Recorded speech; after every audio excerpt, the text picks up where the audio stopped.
There's only one way to get this shot. This footage is from Connor Sullivan, a drone hobbyist. Luckily on that day, he didn't bump into anything. Having the bigger picture in a video makes it a lot more cinematic. Sullivan uses his drone to make videos for his YouTube channel. He closely follows the work of other drone photographers. But in terms of drone regulations, I don't follow as closely as I probably should. And he's not the only one. Drone users who don't follow federal regulations are giving firefighters yet another obstacle to overcome in this year's fire season.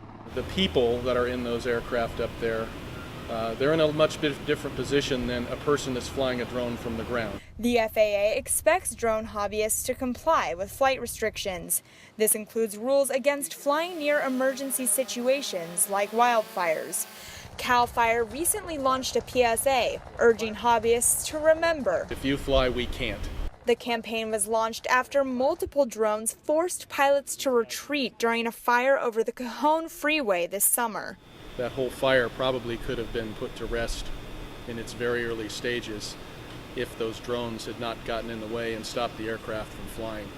You may think a drone is too small to affect a big chopper, but some drones can weigh up to 55 pounds. And for pilots flying at high speeds, these things, they're big enough that there's no question they could bring an aircraft down or certainly go through the windshield and incapacitate the pilot. With the growing popularity of drones, firefighters are concerned that the legislation won't keep up with the technology.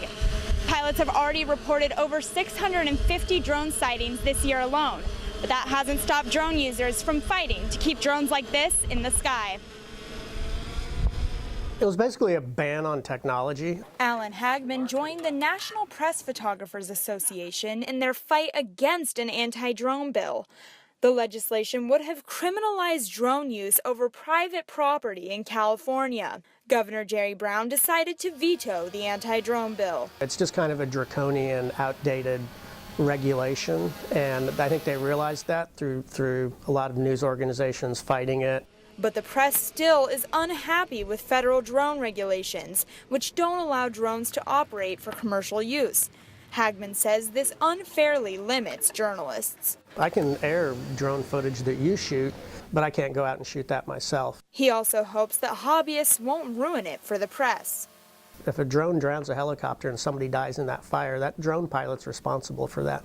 But until further legislation is passed, hobbyists like Sullivan will keep using drones to make films with images that fly off the screen.